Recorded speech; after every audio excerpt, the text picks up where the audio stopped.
Welcome to the week 4, day 7 session on Ruby with Cucumber training from Software Testing Help. Today we are going to talk about, from today onwards, we are going to talk about Cucumber and understand how do we implement Cucumber as a tool for our work. Before we start our discussion on Cucumber, I would like to have a discussion on the assignments. Are you guys prepared for that?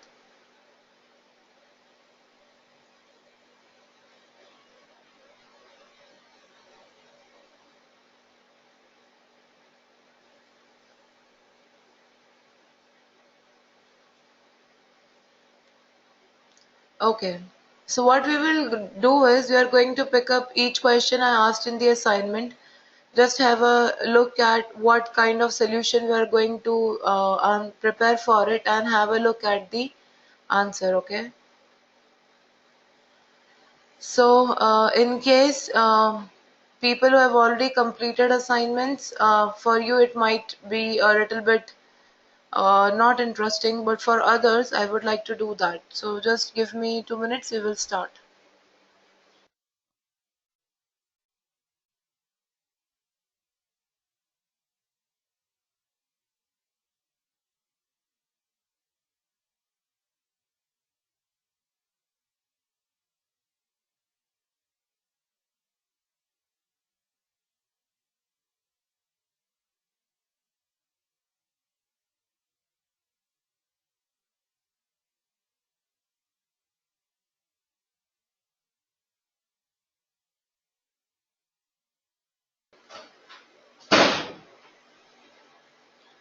Okay.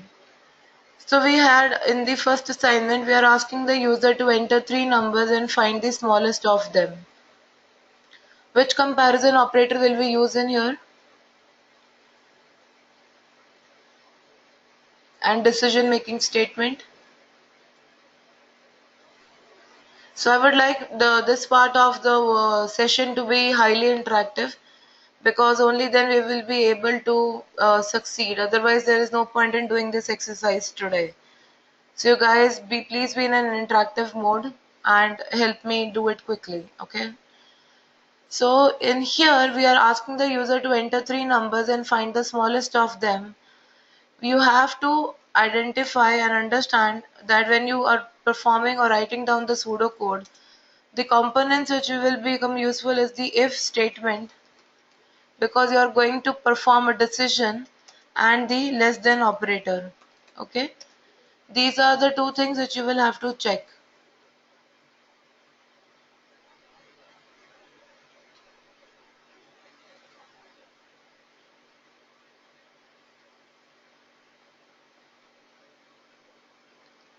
So we compare var1 for both the variables, we compare var2 for both the variables, we compare var3 for both the variables.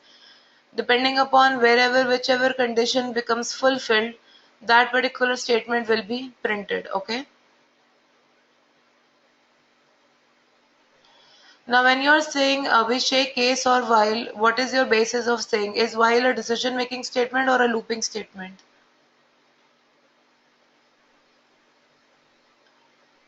Okay, we are talking about this question right now. Now in the second question, we want to calculate the tax based upon two information. One is the gender, the another is the income. Okay. So you want to perform the calculation based upon two information. One is the gender and another the income. So what is that you think it will have? It will have an, so you have to make a decision. You have to check a condition. If that condition is true, you have to check another condition to perform calculation. So it is condition inside condition, and if that is the case, we use nested if. If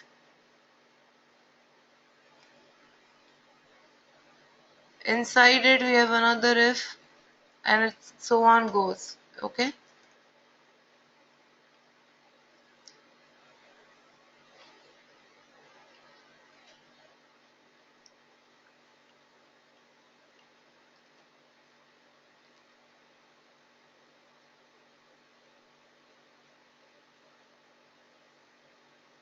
So here, or you can use case.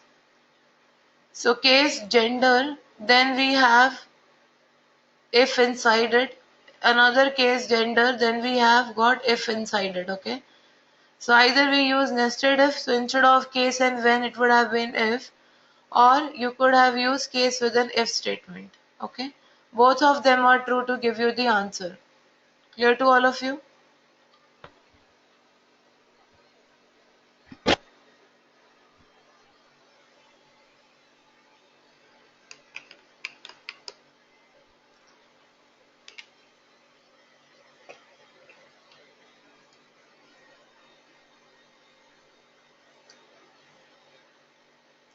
Find all the prime numbers between 1 and 100. Okay, so what is the logic to find out whether a number is prime or not?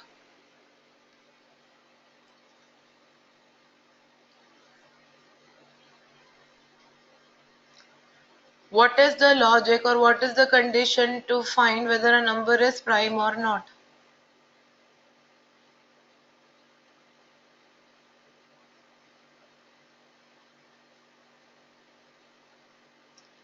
A number will only be prime if it is divisible by itself or 1, right? No other than that, there is no number which is a prime number. The number has to be either divisible by itself or by 1. Okay. So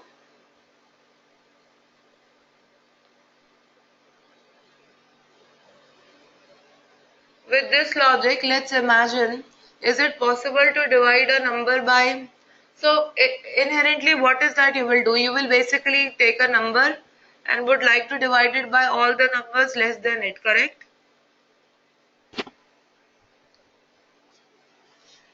So you will pick a number and you would like it to be divided by all the numbers less than it.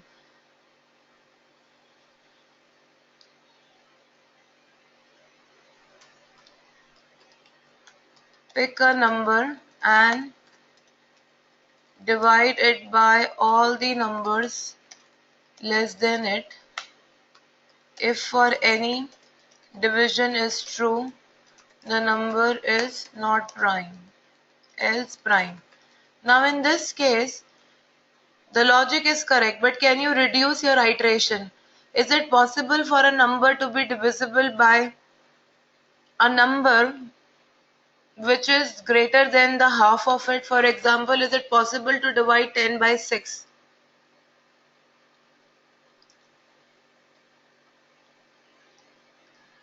So if we can reduce our iteration, can we just stick to divide the number by a number less than half of that number? So for example, you want to check whether 11 is prime or not, you just go until till 5. From 6 onwards, you don't check it because anyway that is not going to divide it.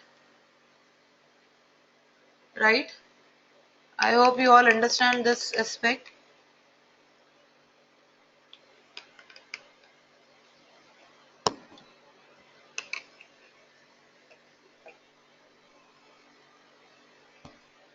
Right? So in here what we do is we say we first ask user to enter a start and an end range. Then we find a number which is the divider to go on till the number divided by 2.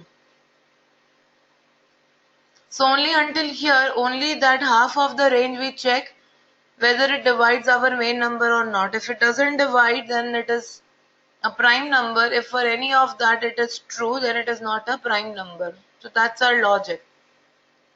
You can do the other logic as well, where you just keep on iterating till you get that number, but then you are running some unnecessary for loops and making your program inefficient.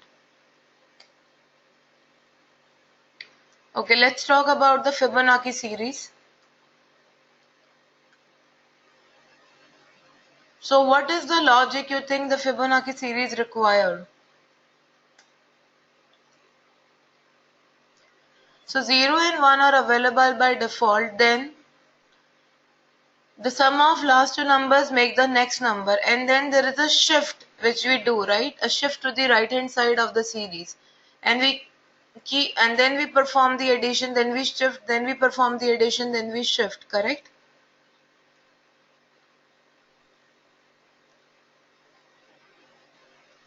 So if we say A is 0, B as 1, we print A and B, we say C is equal to A plus B, we print C. Next what we do is we say that A is equal to B and B is equal to C, correct? We are shifting. Then we perform the same operation one more time, that C is equal to A plus B, and we print C. And this whole thing is inside that loop where we are checking the condition that the final output C should be less than 100. So in here you are shifting. You first print 0 and 1 by default, then you print C, then you make A as your A is your B, and your B is now your C. Then you add these two numbers again to print C, and then you shift again. Do you all understand this?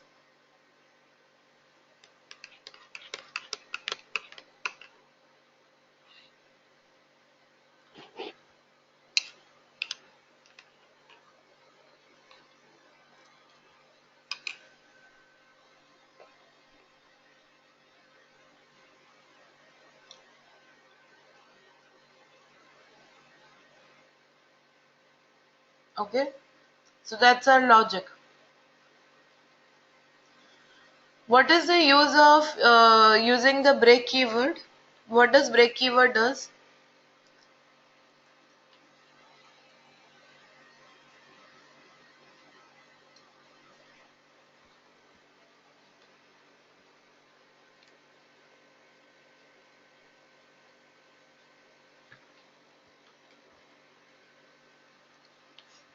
So break keyword helps you come out of the loop. That's correct. So if you are running your code in iteration and if a condition is met, you would want to come out of the loop, you use the break keyword. Okay, this is very simple. Find out for all numbers whether they are even or odd. Which operator which will be the operator what you are going to use.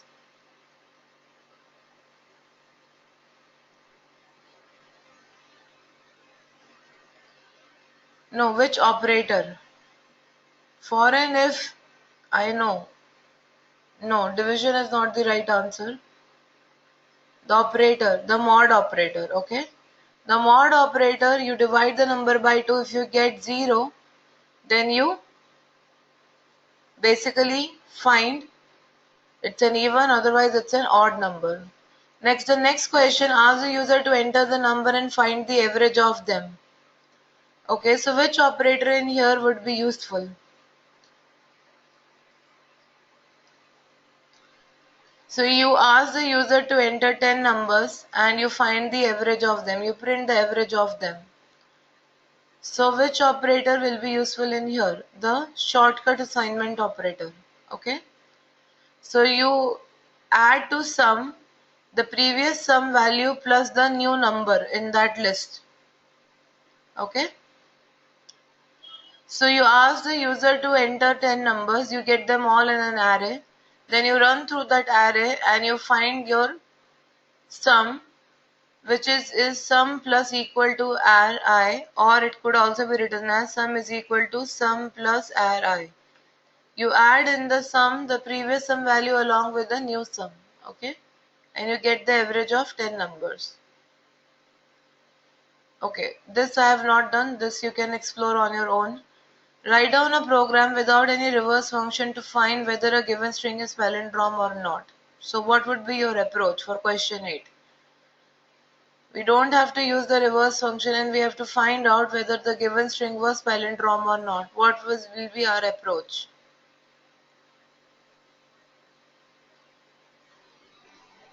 So what is the logic? What is that you are trying to compare?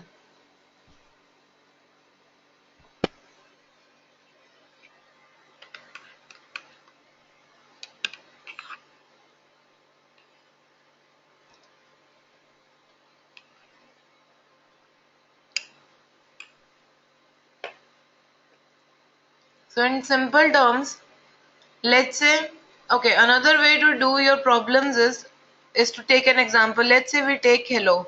How do you compare whether it is a palindrome or not? You say compare H with O, then you compare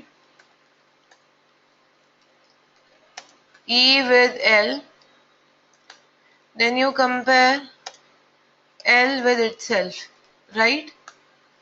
The first comparison itself will give you a false statement telling you it is not a palindrome.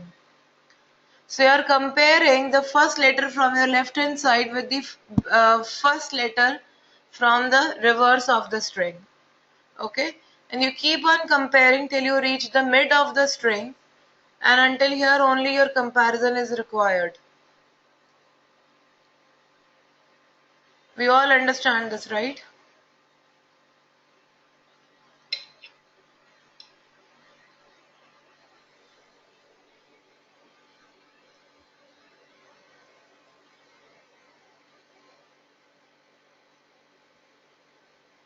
So that's what we do in here.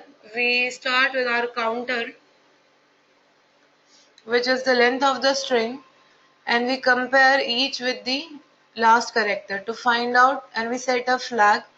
The moment we get is palindrome is false, we come out because there is no point in iterating through this for loop. So for in our case, if we give hello as a string, the very first iteration will ask it to come out because it will encounter the break keyword, thus giving us the answer it is not a palindrome.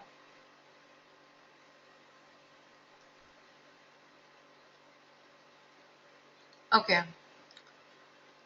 So moving on to day 3, we are asking the user to provide 10 numbers, and on them we want to find out whether the number if the user is asking for average, calculate the average. If smallest, calculate the smallest. If largest, calculate the largest.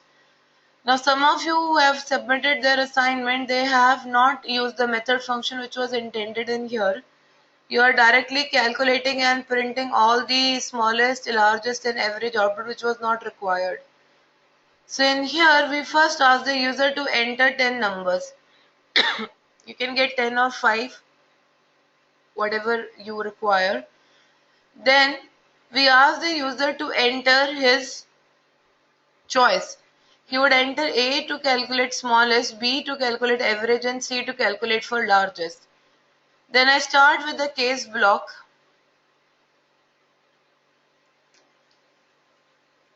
In the case if I am trying to call the smallest, I call the smallest function with the marks as the array passed, average or largest as marks as the array passed.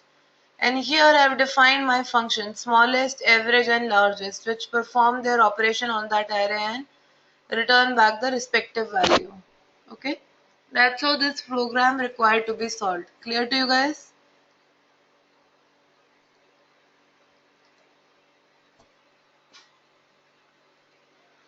Yes, no, maybe?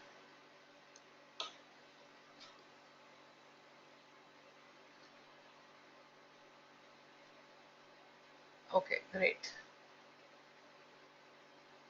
Moving on, we have a string available to us. We have to find out how many characters appear in that string. A little bit tricky question, and I'm really impressed by Malti's solution. So think about what logic will you build to find out how many characters are there in the given string, and if it is repeating, increase that count. So what solutions come to your mind? Let's discuss.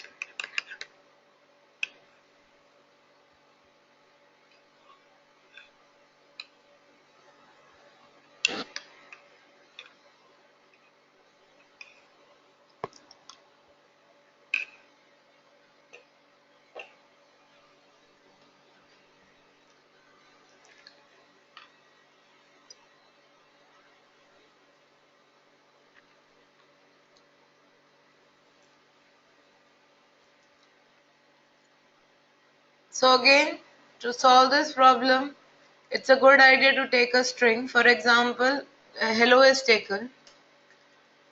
So you know H is 1 time, E is 1 time, L is 2 times, O is 1 time. How did you find that out? How will you find it out programmatically?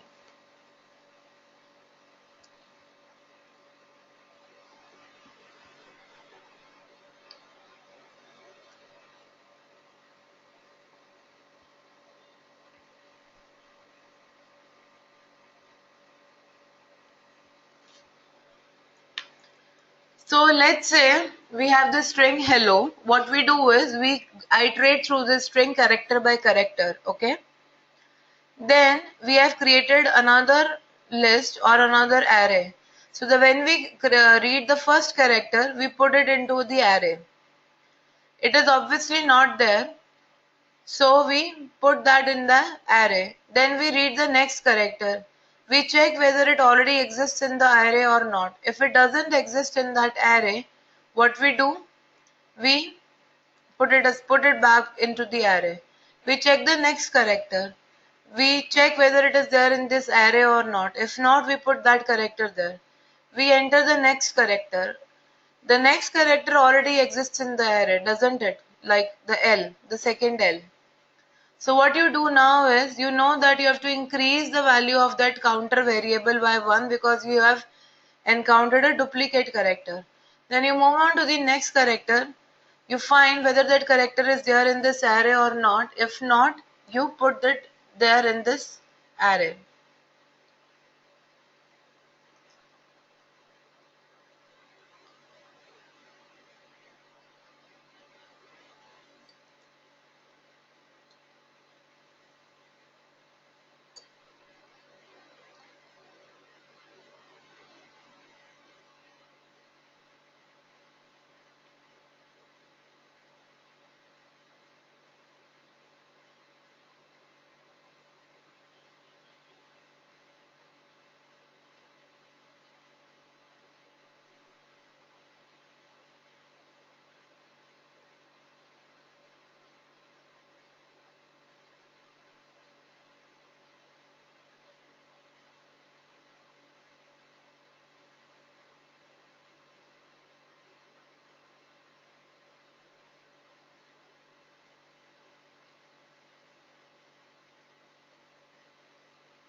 So this is my program which uses this same logic which I'm telling you guys. Okay.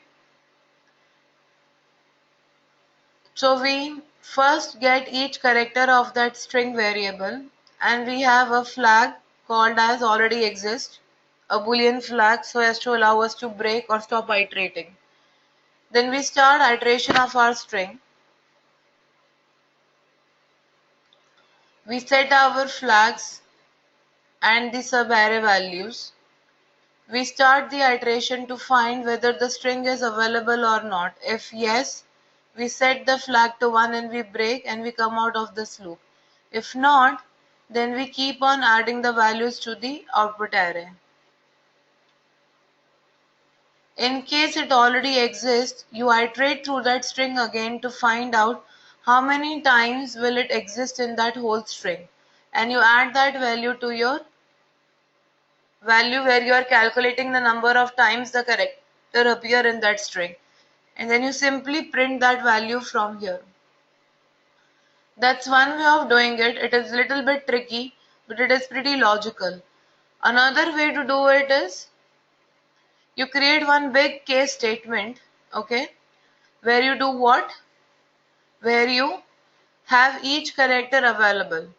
Then you iterate through the string, you iterate through all the cases, whichever case is valid for that particular character, you increment the value, and finally you find out whichever counter values of the character had a value greater than 0, you printed them to tell how many characters were there in that string. Okay, that's a very long way of doing it, but maybe simpler. Logical, yes, but a very lengthy way to do the same problem. This is a much shorter way, but it is pretty complicated logic. Okay, you can perform the same question by both these methods. Is it clear to all of you?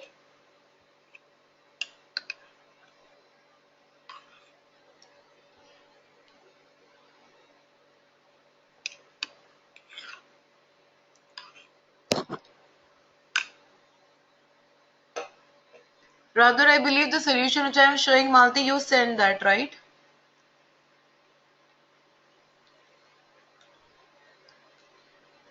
Daksha, did you send it then? Either of you two. Yeah. So, yes. So, yeah, good logic, Daksha, and very good attempt. Highly impressed. Okay.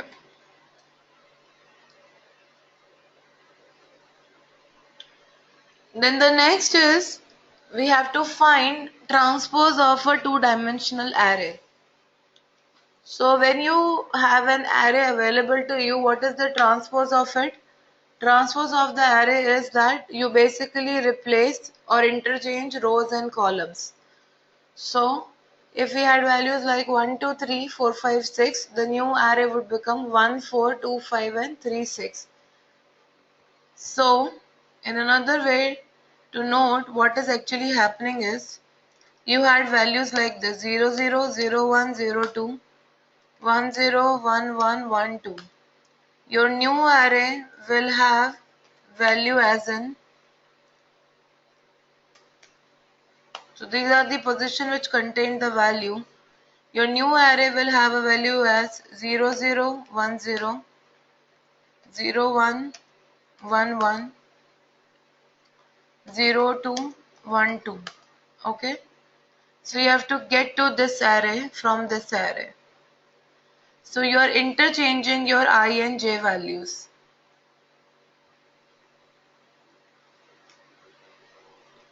This is the most important line. Okay.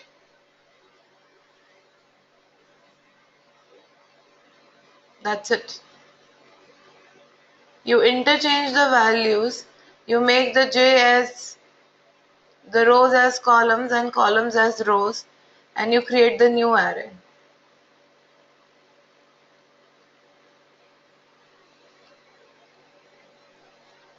Any question in here?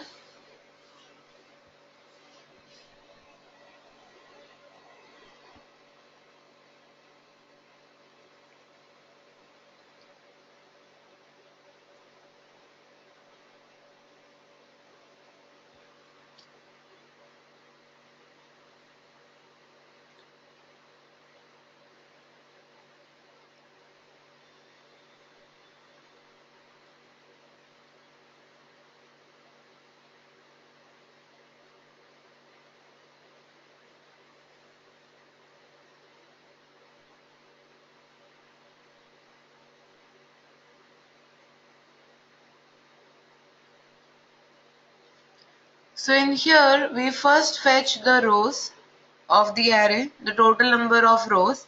Then you want to fetch out the columns in the array. In here you can just say break. You don't have to go ahead and print the values of the array. So you just want to get the column size. So you get the row size and column size. Then you create the new array. The new array will have columns first and rows second, right? Because its rows is columns of the previous array and its columns is the rows of the previous array. So you declare your new array, then you start iterating through it. When you're trying to iterate, the value available for this new array will be value taken from what was available in the previous array.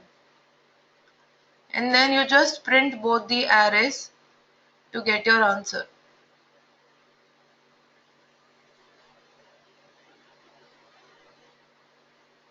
So this is your original array, this will be your new array. As simple as that. You have to interchange the rows and columns. So you first fetch while iterating the array the total rows and columns available to it. Then you create a new array by interchanging the values. Its rows becomes the columns of the array and its columns become the rows of the array. And then you iterate through it and pick the value from the previous array to get the transpose. Okay. This I am not doing. This, I think none of you sent me this assignment. So here we are asking to create a data structure where you have got a key which is a employee ID which is associated with some details of the employee. So if you look at it, what is that comes to your mind? A hash structure comes to your mind, that this might be solved with help of a hash, right?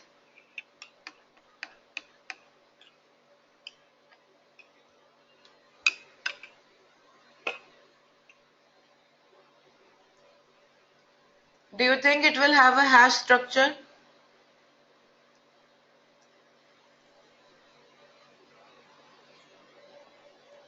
Yes or no? Yeah.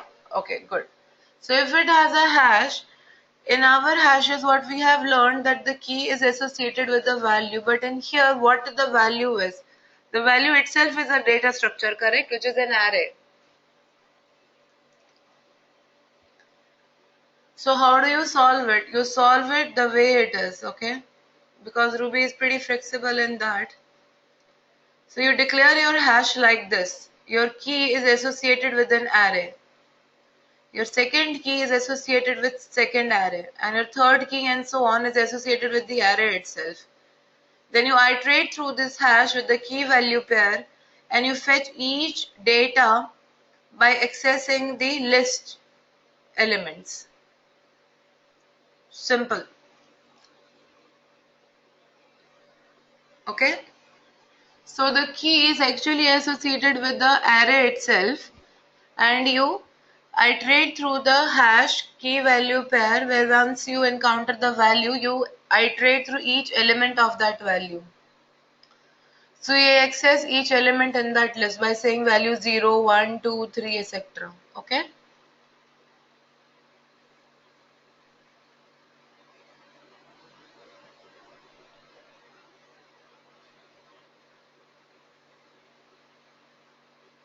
Okay, Malti and Rupa, I'll have a look at it. I was kind of under an impression that this was not solved, so I'll have a look at it. Sorry, it might have been missed by me. Now let's move on to the day 4. Our first question is we want to find out whether we have a correct email ID or not. So what's the pattern which you look for in a correct email ID?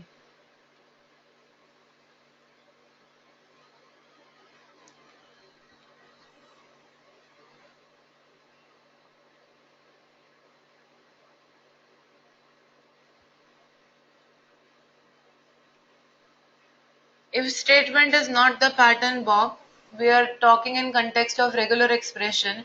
You want to find whether the string entered is the correct email ID or a junk value. So what is that pattern you are looking at? What makes an random string an email ID? What is that it should definitely contain?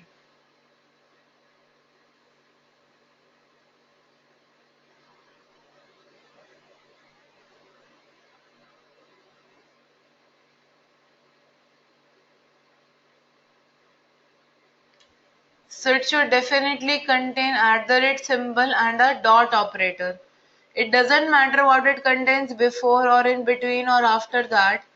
It should contain your @symbol and the dot character if it has to be a valid email ID.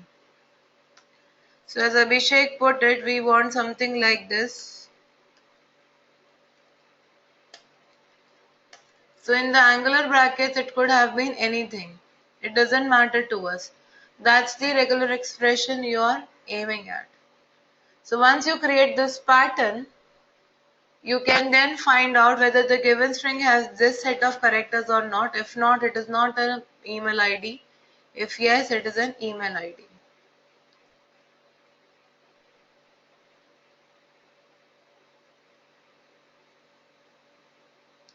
Yeah, that's correct, Nadia. The next is we want to read a log file and when we want to find out whether the log file provided is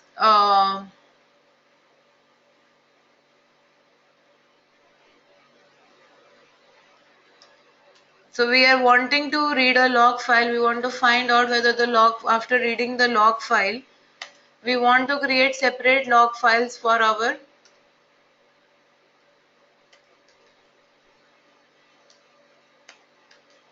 different flags which are encountered. So this is the log file available to us. So like it has got flag log, it can have a flag won, it can have a flag error, it can have a flag fatal. So we want to search for this pattern to find out that this particular string belongs to which particular log file. So you do that. Depending upon if it matches the pattern, you print that particular line in that particular file. Okay? And you obviously do that in the append mode because it is a continuously writing file. A file which is going to get continuously updated as you scroll through the main file. So you search for the lines which contain the pattern which you are looking at for a flag. If it contains it, it will go to the that particular flag will go to that file. If it doesn't contain it, that flag will remain as it is. So you create 2 or 3 different files, you search for the lines with the pattern, you pick that line and print into that file.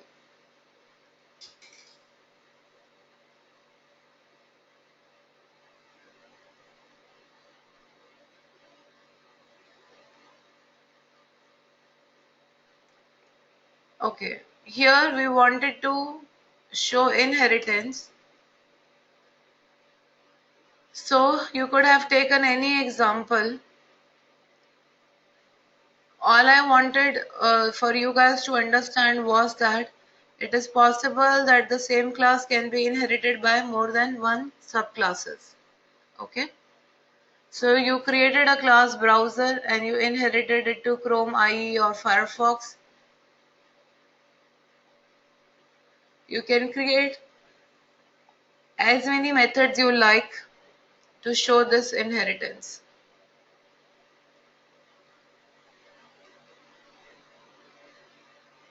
Whereas browser is a class separately available in here.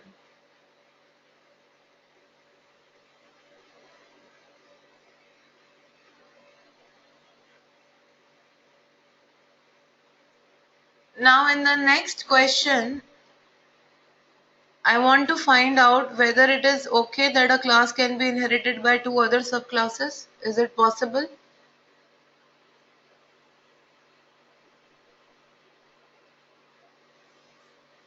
Yes, it is very much allowed. Is it possible that the class which was already a child class becomes a parent of another class? Yes, very much possible. Is it possible that a child class can have a module available to itself?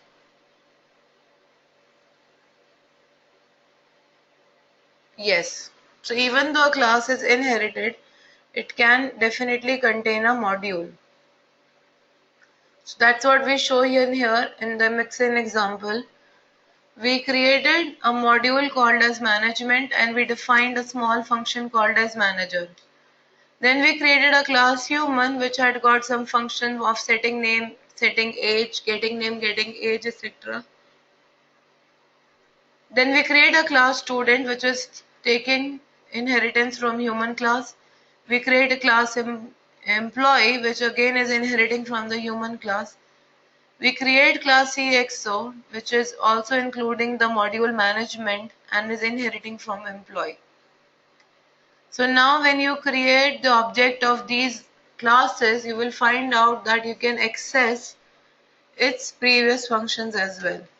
So CX can access functions of human, can access function of employee and can access function of management and can access function of itself. So this class CXO has got function access of its own class, human class, employee class and the management class.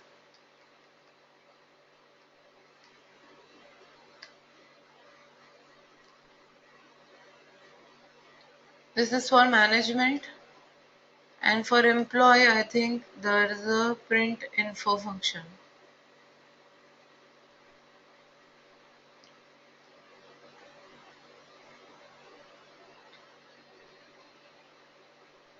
Okay. Okay, print info is overwritten by our child class. So we just have one print info. So the method is overridden by our child class method. So we just have one print info. Okay.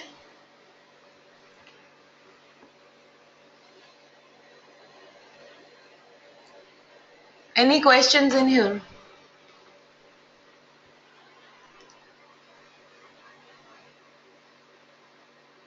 So all these solutions will be emailed to you. So you can have a look at it, try that out at your end, and feel comfortable with the work we have shared. Okay, great. So what we will do is, let's take a logical break right now. Let's just refresh our mind. And after that, we will start with Cucumber as a tool to be learned. So I'll see you guys in next 10 minutes, okay? So with that, we will start with the Cucumber work.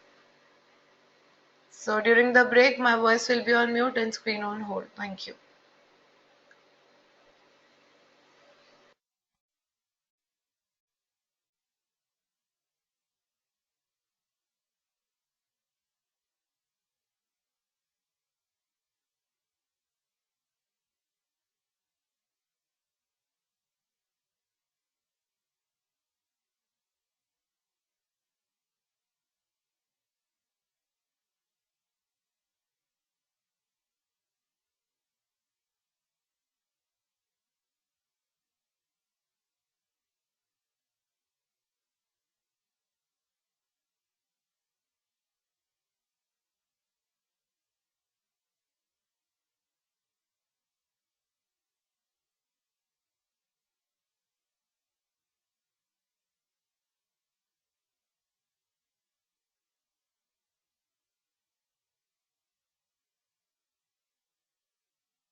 Okay, resuming the session. I hope you all are able to hear me and see the screen.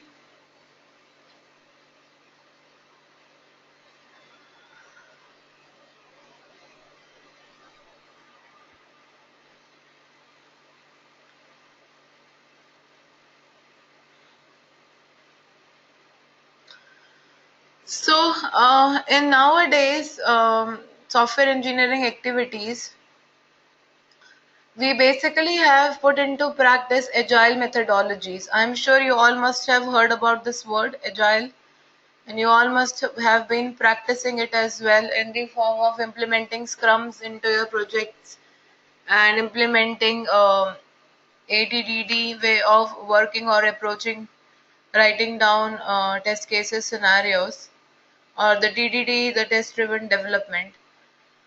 So, in the agile practices, it was basically found out in the traditional model of working that there was a very less feedback mechanism into place. So, once the requirements were fetched until the product was developed, neither the testing team nor the client who has requested the product had any access to it.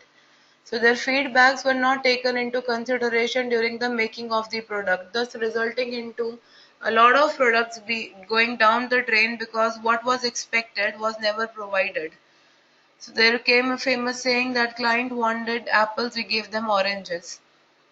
So it was much the need of the hour that we create a system of product development, product creation, which is fast, which takes feedback into consideration, and it works in an iterative model. Thus came into picture the practices of Agile. So a practice like Scrum basically says that you define your entire product in the form of user stories, where you call it as a product backlog. Then you prioritize them and you break them into smaller sprints. A sprint is just a short cycle of product development lasting from 2 to 4 weeks, in which you develop, test, and ship an iterative or an incremental component of your product and take the feedback from the stakeholders at every logical output. Okay. So with this, it was seen that not the product development got only faster, they were into more acceptable situations. Okay. Now another problem which came into picture was the way every team look at the product information. So your requirement team was looking at the product from the point of fetching the requirements from the end user. Then your development team was converting that requirements into use case stories, and your testing team was converting the same use case stories into test cases. Too much documentation in too many different languages across team thus raised another problem. So to overcome all of that, it was decided to introduce a BDD approach to solve the problem, or behavior driven development. In a behavior driven development model, we look at the product from the point of view of how a user is going to behave with the system and how is the system going to respond to that behavior back. So this behavior was captured and created into one single document, which was then able to be consumed by all the different teams.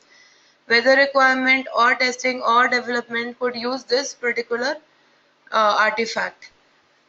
So BDD basically combines the techniques and principles of test-driven approach, and it collaborates or helps in software development. And to sort or to help establish BDD into our project, there is a one very famous tool available to us known as Cucumber, which was created to write specifically ATD test scenarios for in web applications, and it was created in a Ruby language. So it allows the functional validation in easy readable and understandable format, which is English. So cucumber.io is the official page of this tool.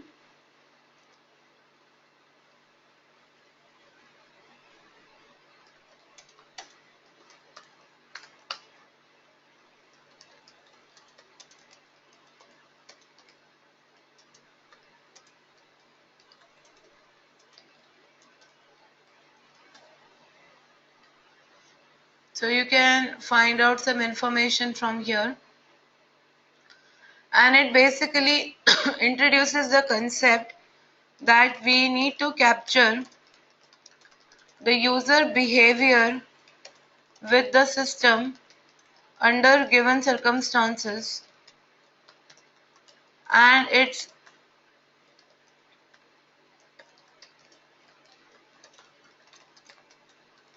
this document which is generated allows different people from different teams to collaborate to it. Now you can't expect your client to write down the information in form of a test case, can you? Can you ask your client to give you the test cases for the feature he wants to be developed? Can you ask your client to write the documentation of business function definition? Can you ask your client to write down these use case stories for the development team? But the client can very well and actively participate in the BDD artifact of capturing the user behavior with the system under a given circumstance, because it gives him and the other team members a lot of clarity as to what exactly the client wants and what is that we need to develop, because you then ask a lot of questions. For example, let's take a small system, a system of using an ATM card in an ATM machine. Now, a circumstance is that your card has become invalid. Simple circumstance, simple event that your card has become invalid. Now let the client give requirements. How does he want or expect the ATM machine to behave in that situation and respond back to the user who is trying to insert an invalid card? So the client gets a fair idea about, okay, what is the circumstance, and the different team members have their own uh, information to be seeked also present there, so they can fetch information considering their way of working.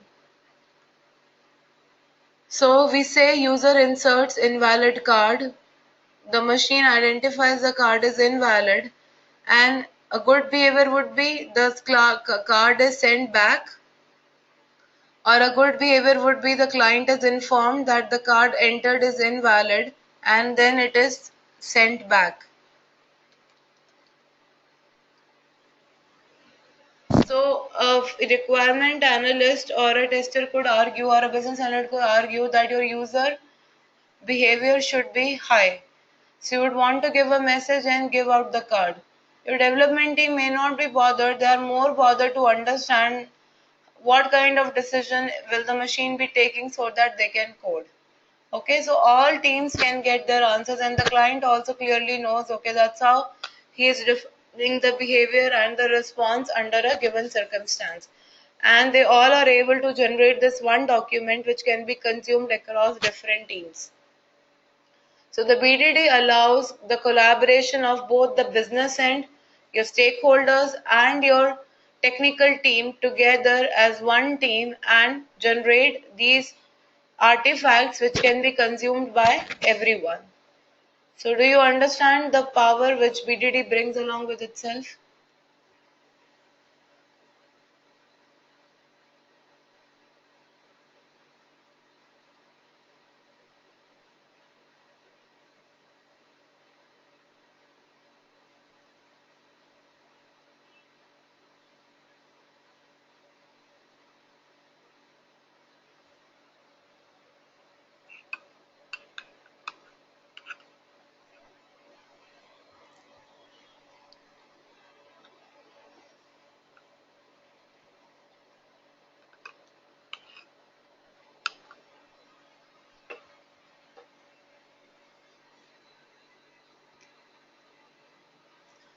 So when we talk about BDD, Daksha, I'm going to answer a question. So the question asked is that the BDD has a separate document and code, or is code the document, what it is. We'll come to that. So BDD artifact has two ends. One is the document, which is actually known as something called as a feature file, which is the business side of it, and then the code, which is the technical side of it. It is the document or the feature file which is common across all team members because it is written down in such a manner that it is understood by everyone in the team, and with the help of everyone in the team only it is generated. Okay, and then it is implemented in the form of a code by the coding team. So Cucumber is basically a command line tool, and when it executes, it basically runs and reads your information from something called as a feature file, match it with something called as a step definition, which is the code implementation of that feature file. Now, how do we define a Cucumber project? In a Cucumber project, there are two sides, two phases. One is the business phase and another is the technical phase. In the business, you have got feature files, scenarios, and steps. In the technical phase, you have got step definition, support code, and your library. So the advantages the BDD brings, it reduces your documentation effort, it increases your collaboration, it is faster and easier way of writing down and generating reusable code, and it brings a lot of efficiency in the work of testing. So we are going to explain some jargons which are going to be used in the Cucumber environment then and now. So we have got something called as a feature file, feature, scenario, scenario outline, and tags.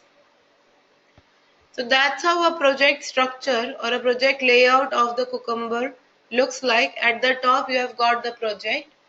The project contains a folder called as feature. The feature contains another folder called as step definition, support. The feature contains directly some .feature files, which is the business phase, and the step definition contains matching code to these feature files, which is the technical phase, which is generated by your technical team. Besides this, you can have some gem files or results which are required by you. Now, the feature file is the important part of Cucumber, in where it is captured the behavior and the user behavior and the response which the system will generate given a circumstance. It is an active document, means it can be changed and it is workable. The feature file ends with the dot feature extension. Example feature file is this. You want to write down a feature file to add two numbers, so you use the headings like feature, adding. You provide the scenario definition. One main feature can have multiple scenarios.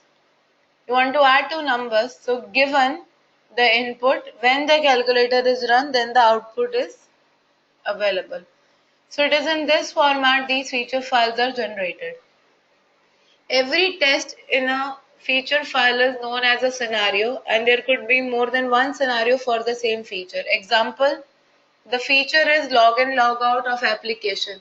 The scenario could be login with a valid user or login with an invalid user. Okay, so the same feature login logout can be tested for two different scenarios.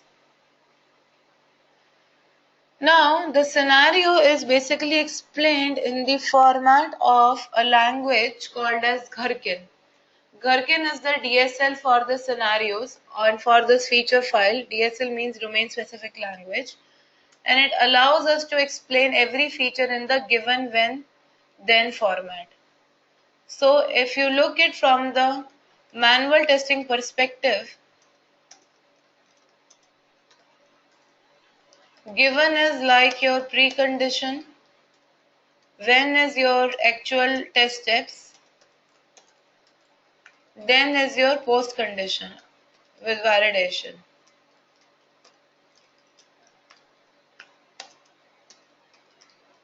Okay. For example, let's again take that feature of invalid ATM card. Scenario would be,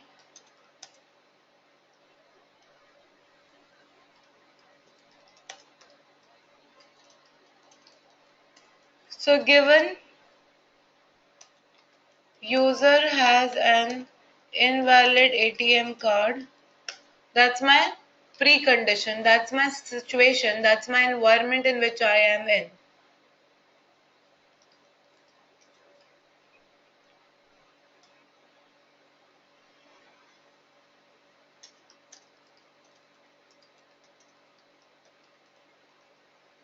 So given basically says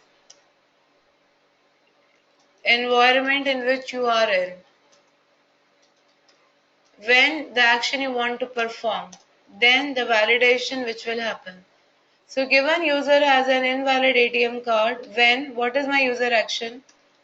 When user inserts the card in the ATM machine and he tries to log in, then the machine detects and message is flashed saying invalid card, and the card is returned to the user. So you could see in very simple plain English, following a particular format of writing down, we are generating these feature files. The format is known as Gherkin, the language of communication being used as English.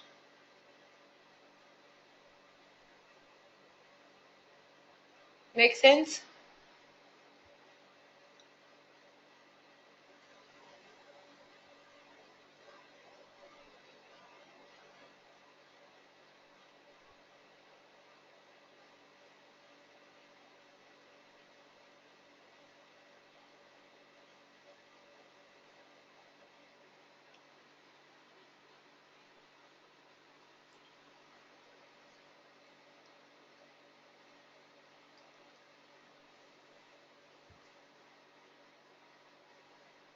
If the step standards for all the projects, yes.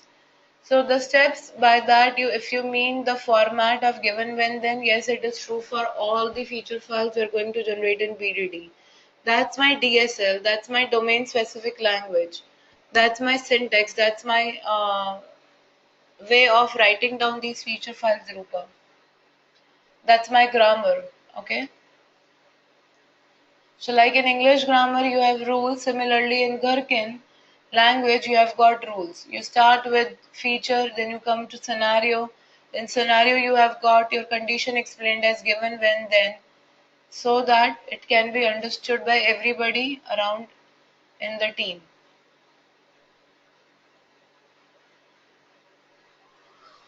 So you generally write given, when, and then. So you don't repeat given, when, and then again and again. You can do it by using and or but. So you say given user is this, and user is that, and user is that. When multiple actions could be performed, then some validation or reaction to that action will happen. Okay.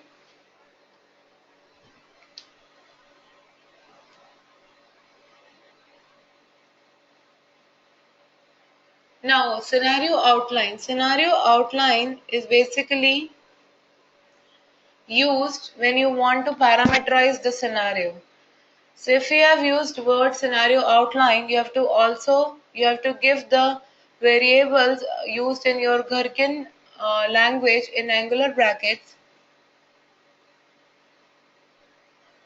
and you need to give values separately with the help of a syntax called as example, which I'll just show you.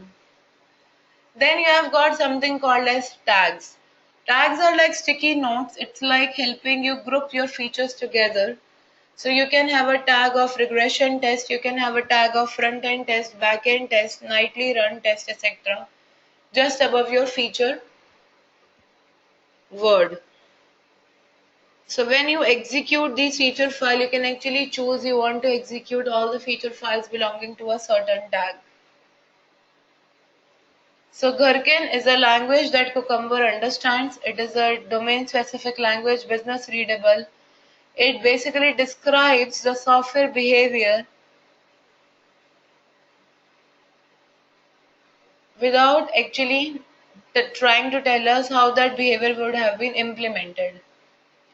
Now, Gherkin basically helps us achieve two purposes. It helps us automate the test, and it also helps us to generate a good documentation for our application.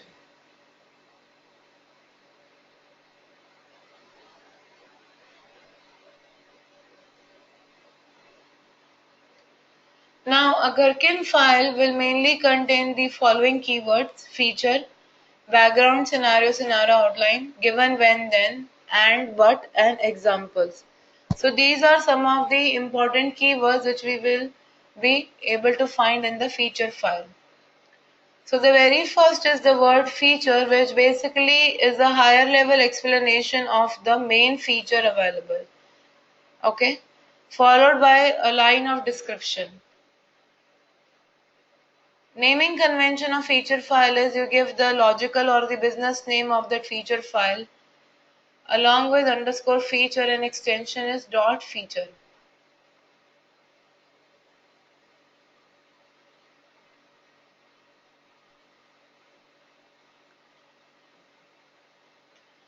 The feature is then followed by the word scenario. Now, one feature can have more than one scenario available.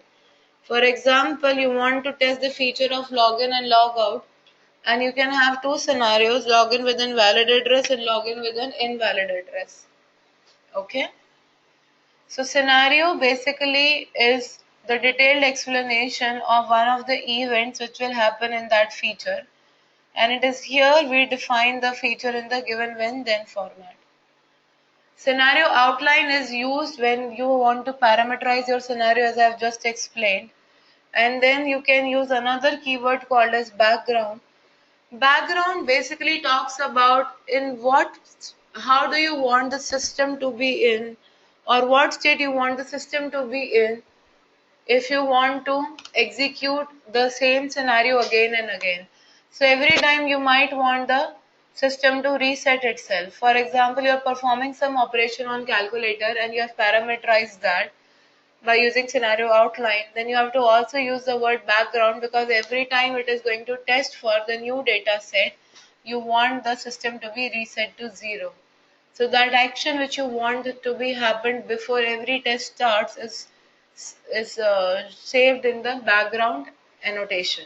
Okay, is it clear to you so far?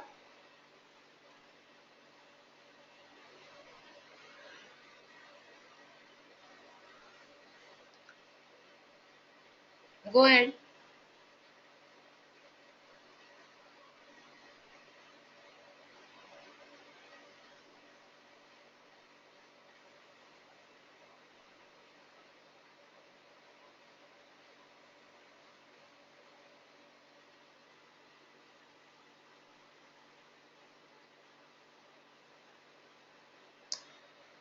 Can I mention two features? So you basically want to ask, can one feature file have more than two feature annotations in their Rupa?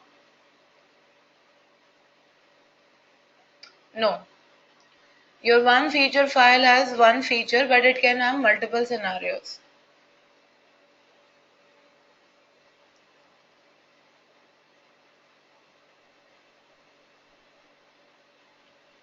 Okay.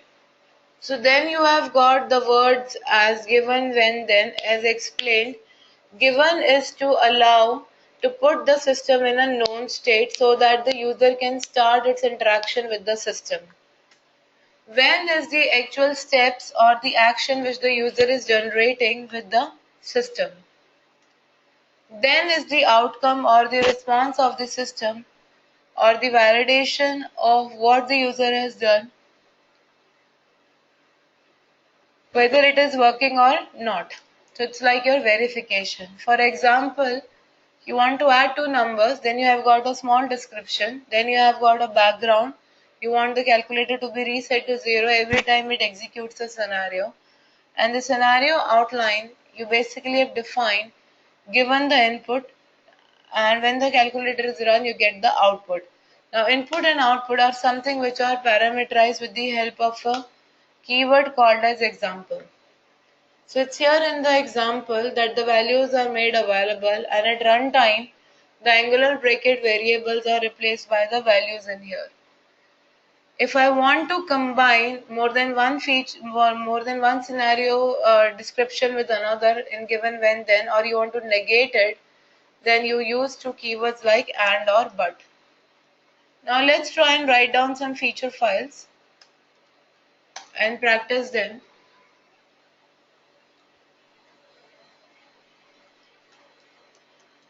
User wants to withdraw cash from the ATM. So this is my feature that my user wants to withdraw the cash from the ATM. Can you please write down in step-by-step format how does the feature file of this will look like? So write down the given when then statement.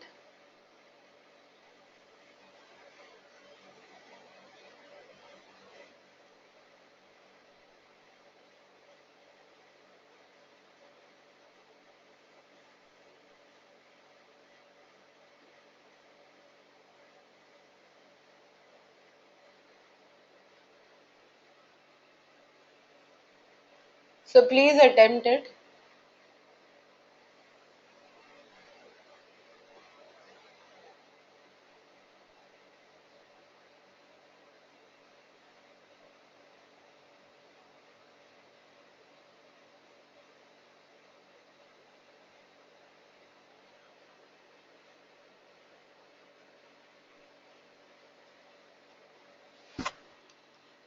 Okay, Rupa. Anybody else is ready with the answer?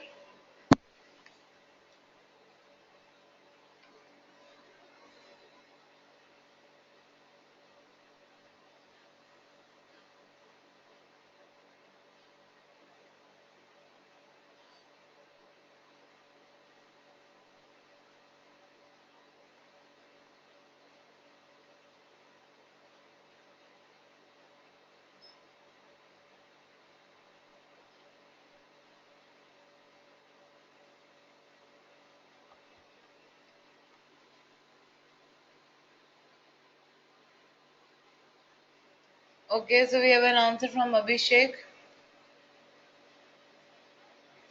So what is in your given in here? Your given in here is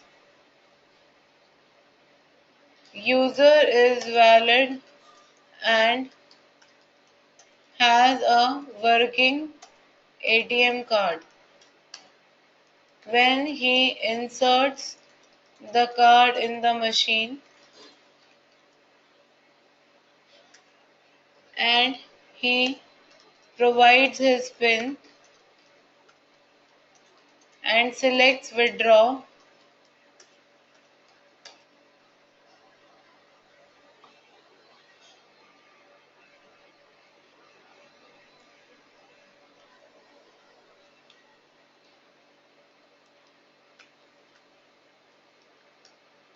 then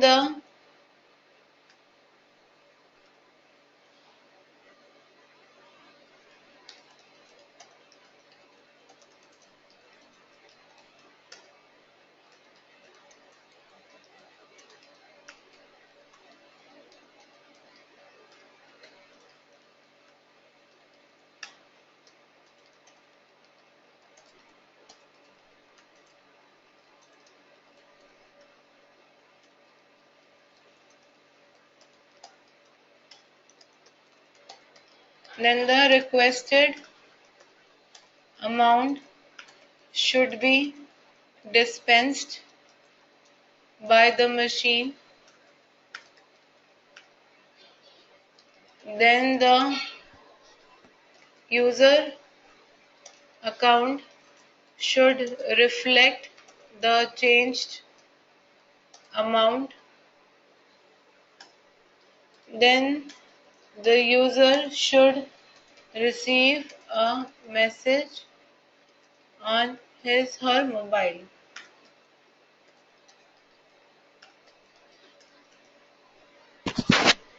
So here we have written this particular feature file in a given when then format. So you can see I am using a lot of when and a then keyword. I can do that, okay? Or you can replace the given the when and then with the and keyword. That is also acceptable. Or this way of writing is also acceptable, okay? So it is important to clearly explain the state of the system. Also, like for example in here, and a working ATM card and a working ATM machine. So it is important to explain every aspect of your feature. User valid ATM machine should be working. Then you start performing your action. You can use the when keyword again and again, and with that you should come to the validation aspect. Is it clear?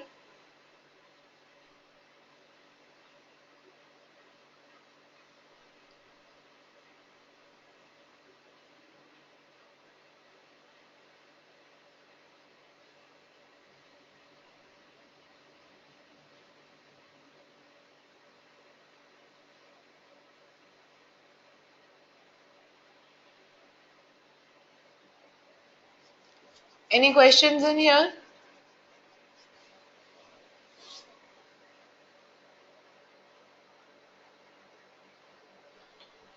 Do you have to be precise and detailed in the where clause always? Yes, Abhishek. We should be very clear and very precise in what we are writing in the feature file, because you have to understand that this document is going to be consumed by different team members. So some information could be relevant for some team, some for another, and it also gives one a clear idea to your client, to your analyst, as to how the system is going to behave in a given circumstance.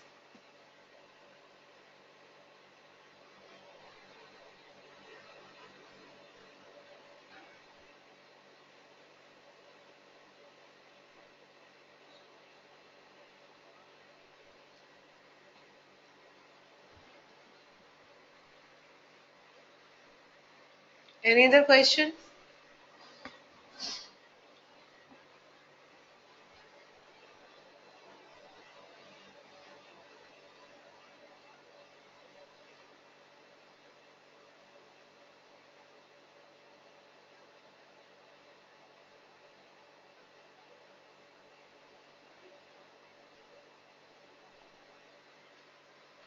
Okay. So regarding Cucumber versions, download, etc., setting up our system, we will do that tomorrow. So let's see how in Eclipse we set up a Cucumber project. So you create a folder, you give it any name, okay? Once you have created a folder in your Eclipse environment, right click and create a feature file. Now, for the time being, your feature folder or the syntaxes you are adding in here may not be recognized because you have not added Cucumber to the Eclipse plugin, but nevertheless, you can start doing it, and then we will see tomorrow how do we set it up, everything, so that these feature files could be recognized.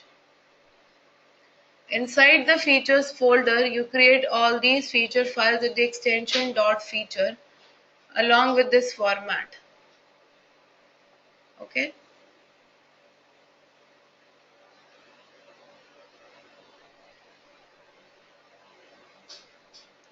So I'm going to give you guys a scenario. Just try out the uh, feature file for the same.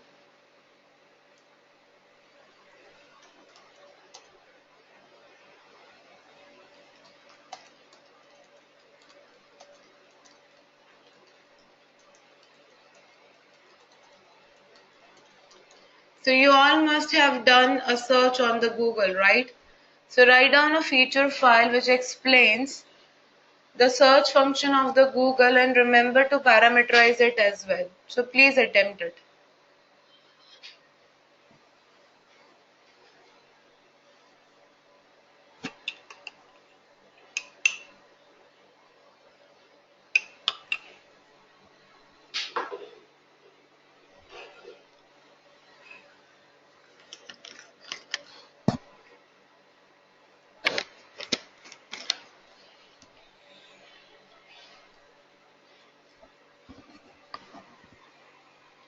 So do it as it in one go, Rupa.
So, are you guys done with writing down the feature file for Google search? Can you please share that?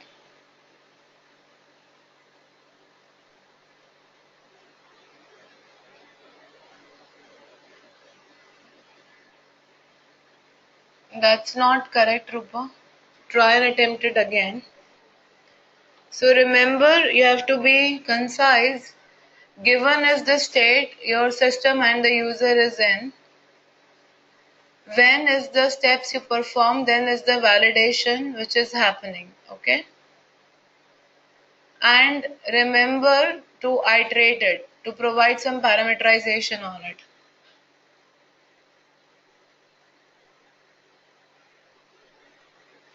Very good answer, Harry. Excellent. So, can you parameterize your feature file which you have written down by using scenario, outline, background, and example? Can you improve upon this feature file which you have shared, Harry?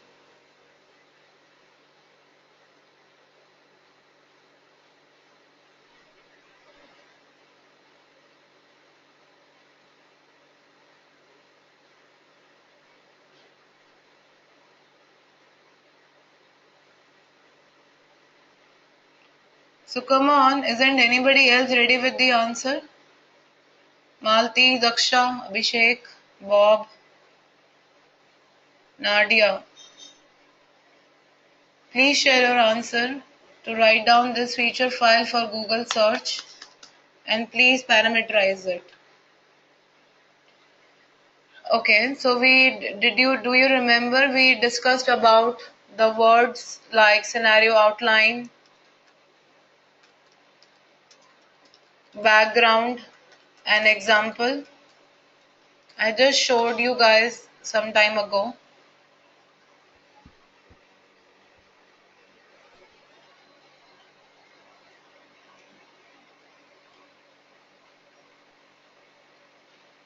Look at this example file. In this file, we want to add two numbers. There is a background given which will basically be acted upon before every iteration. If we want to parameterize, we give a word called a scenario outline instead of scenario. And you declare your variables in angular brackets, which are then taken care with the help of examples. You introduce your variables same as mentioned above and you provide some values to it, which at runtime will be shifted. Bob, I'm unable to understand your question. You don't understand the word parameterize, or what is your question?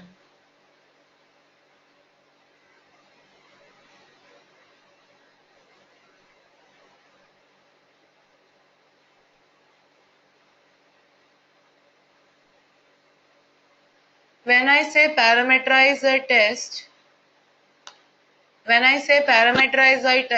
I basically want the same feature file to run more than once with different data set. So for that, I showed you guys that you have to include some other annotations like background, scenario, outline, and examples. Right? We discussed that a short while ago. So the Google search feature file which you guys are creating, introduce all of them and please share it. Harry, can you now improve upon your feature file and make it like this?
Are you guys able to hear me?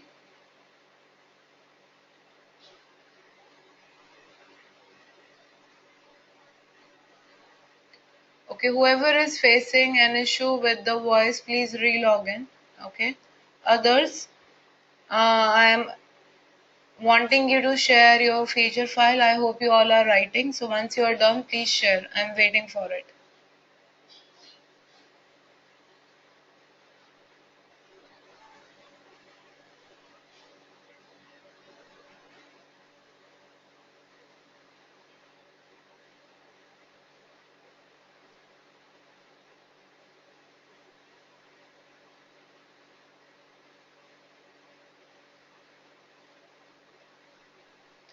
Okay, it's almost correct with a small issue, but I am sure you will be able to make that out, Harry. So your search result is parameterized, so you basically don't give the word Taj Mahal separately.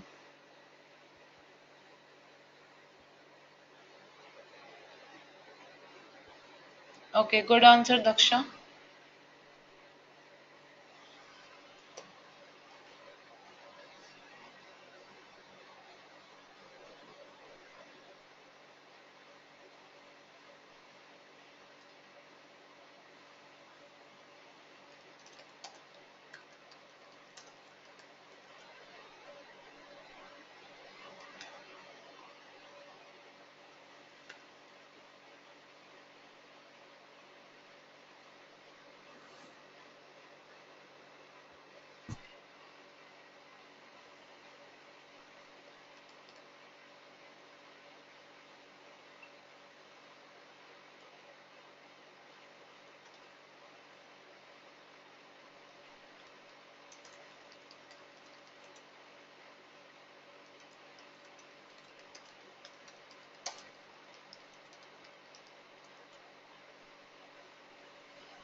So excellent answer, Rupa, because you introduced a very important word which is missing, and that is background. So whenever we are working with the word parameterization and you are working on that information, you should also have a background available. Okay, that completes it. So this is your feature file, feature, background, scenario outline, and then you have got your given, when, then condition, and finally you have got examples available. Okay, this is one complete feature file. So it takes a little bit time to write down in such a concise manner. Okay, because sometimes people get confused specifically between when and then. So remember, the validation part which you have to write should go in the then. In the given is what you already have, and when is your user action and your system response to it will be in the then. Okay, and feature, background, scenario outline, examples. Specifically, background, scenario outline, and examples are the words which you add if you are trying to parameterize your file, feature file. Is it clear to all of you? Any questions in here?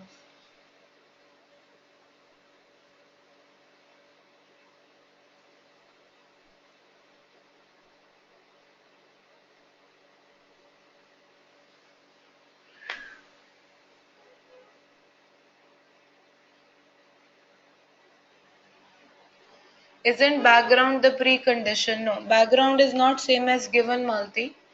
Background is something which will be operated to come to the given condition every time the iteration happens.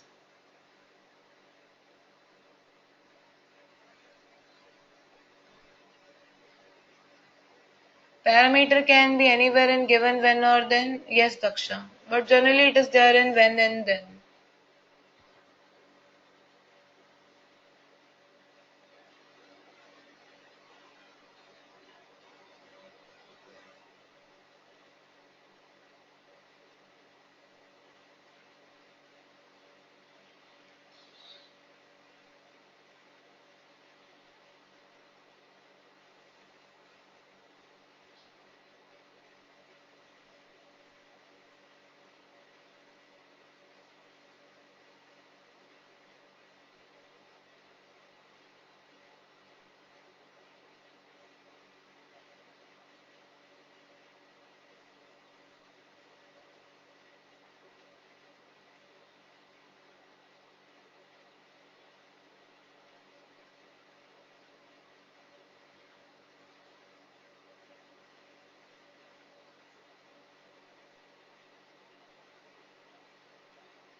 Scenario, what was the scenario outline again?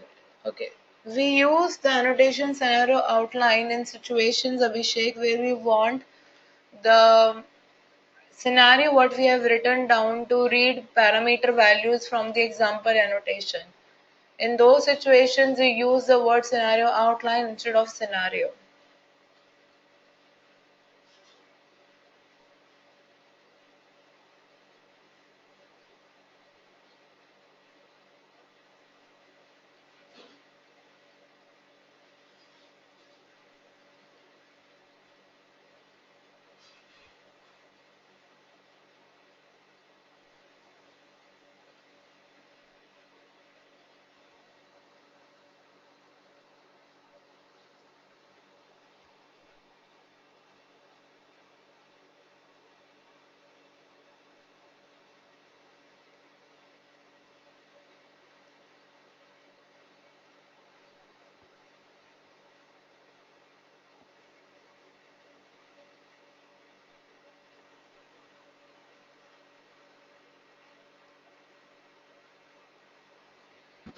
Okay, so with that, we have come to the end of this session. Just go through the Gherkin syntax, DSL, and the different types of annotations we have seen today. Try to generate some very generic feature files. For example, you can generate a feature file to calculate area of a circle. You can generate a feature file for a common scenario like traffic light behavior. You can generate a feature file for a scenario like a banking application. So try to convert, or if you have got from any of your work some manual test cases available for an application, try to convert that manual test cases in form of feature file. Okay, so try and attempt doing that so that you understand clearly where what lines will come. Okay, so that will help you. So tomorrow what we are going to do is, tomorrow we are going to learn how do we set up our system with the Cucumber gem file, and how do we install the plugin at the Eclipse level, and then we are going to write down some more feature file, correspondingly write some step definition files along with it, and execute them. Okay, so we'll do all that tomorrow. Thanks a lot for your time today, guys. I'll be sharing the assignment solutions along with today's notes, etc., in a short while. I'll see you guys tomorrow. Thanks, everyone. Bye.